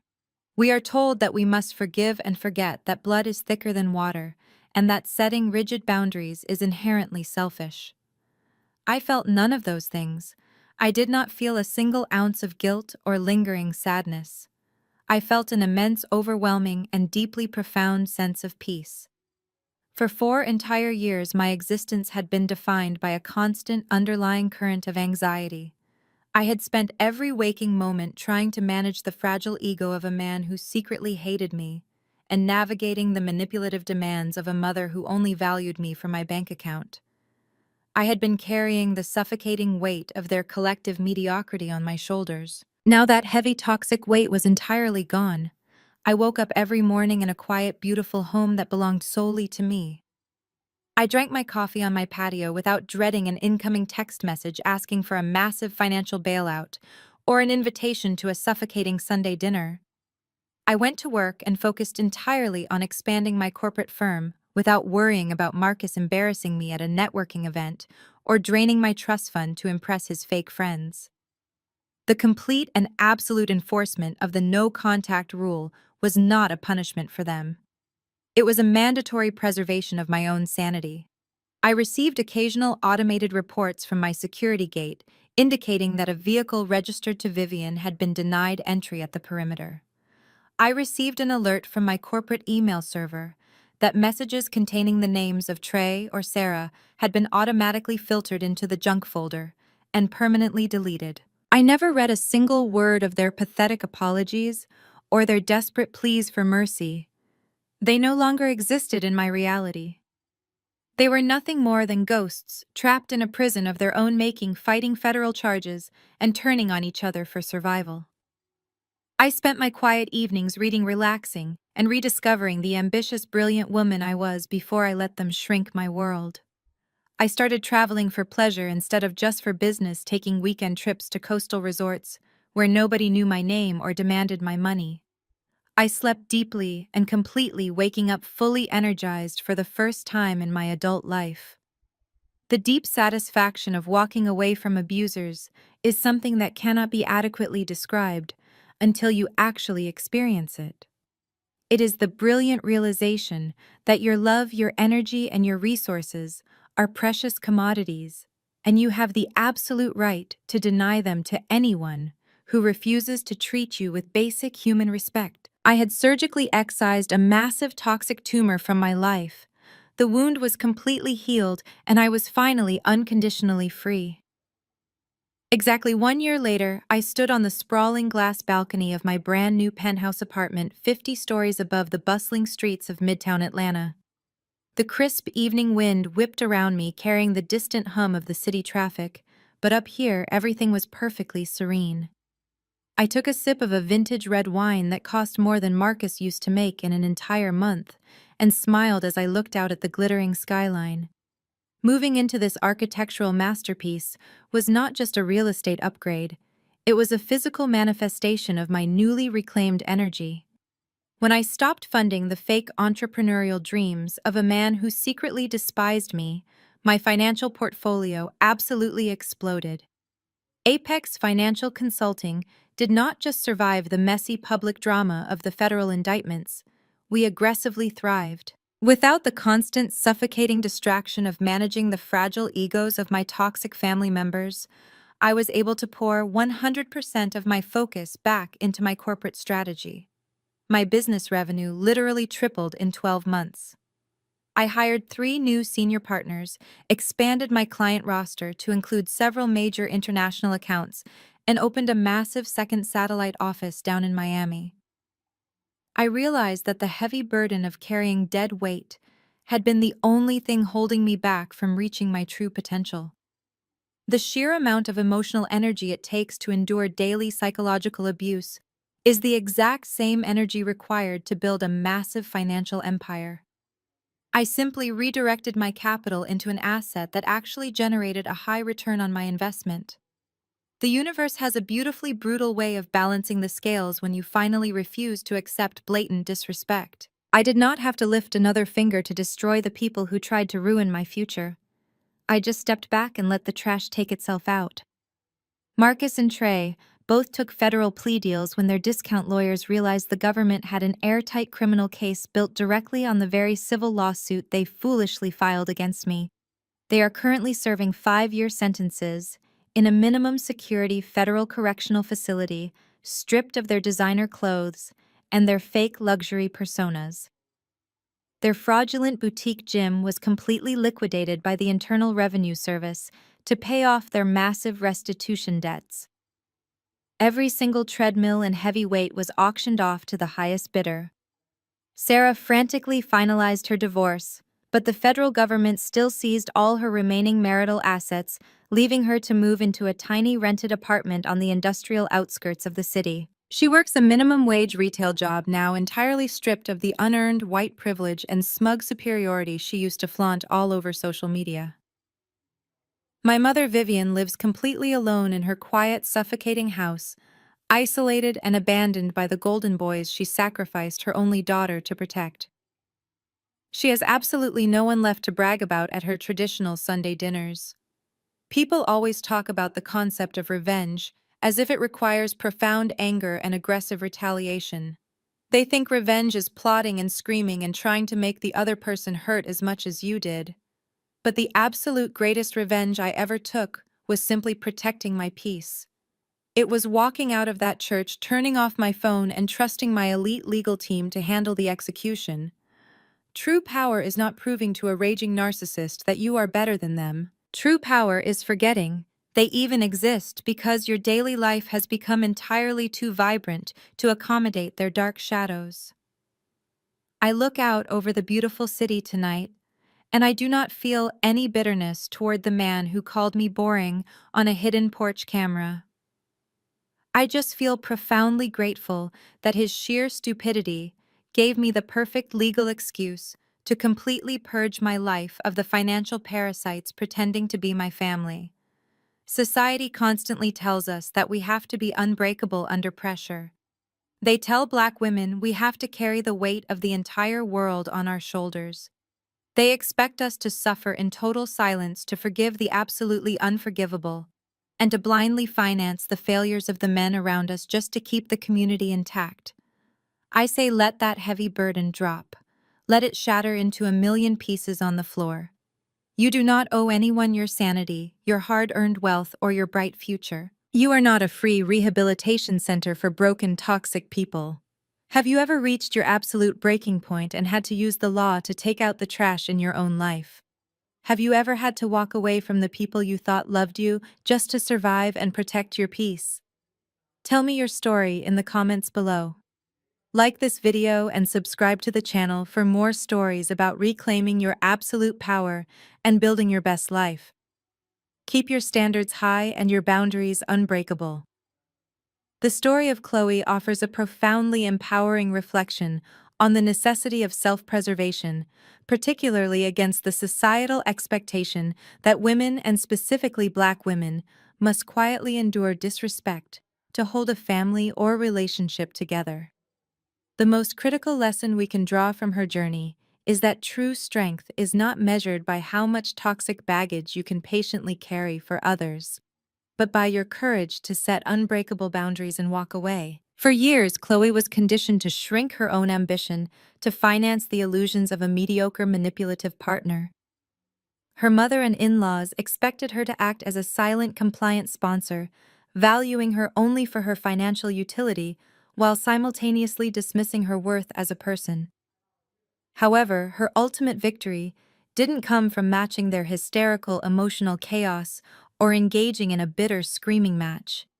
It came from cold, calculated detachment. By leaning into hard facts, forensic audits, and the legal system, she systematically removed the emotion from an inherently abusive and parasitic situation. This narrative teaches us that fiercely protecting your peace is never an act of malice. It is an essential act of survival. When you stop funding the comfort of those who secretly resent you, you reclaim the profound energy needed to build your own thriving empire.